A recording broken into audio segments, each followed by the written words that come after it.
Hey everyone, it's Jason here, and today we're going to be going through the perfect fan avatar.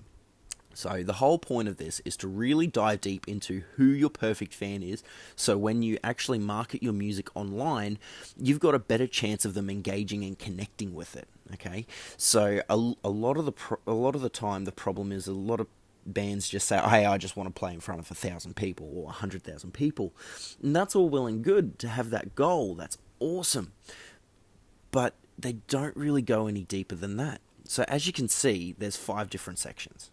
Okay, you've got your name, age, gender, marital status, and that's your demographics, right? All down the middle.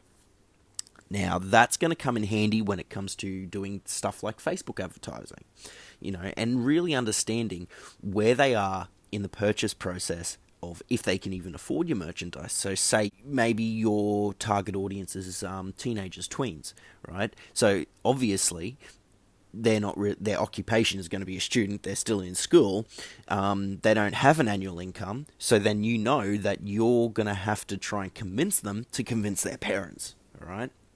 And the best beautiful thing about this, and this is what the WWE do, and they market to the kids, right? The reason being is if you market to the kids, you essentially sell 2 tickets, because for that kid to go along to the show, they need to take a parent.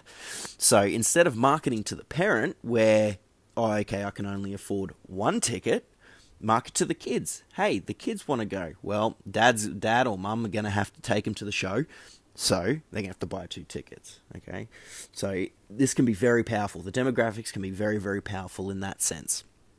And over the other 4 areas are goals and values, and each separate video is going to dive deep into each one of these, what you want to look for. Challenges and pain points, objections and role in the purchase process. Like I said before with the whole kids, their role in the purchase process is they need to ask their parents' permission. So now you know that. Or, they could be married and they need to get permission to spend money off their partner, maybe. Or they could, very well be they have complete financial control and make all the decisions. And finally, the sources of information.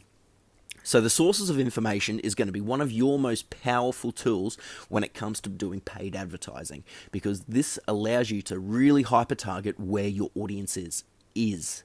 So once you know where they hang out online, it makes it a whole lot easier. Okay? So thank you so much for watching this first video, and I shall see you in the next one where we will go over the demographics.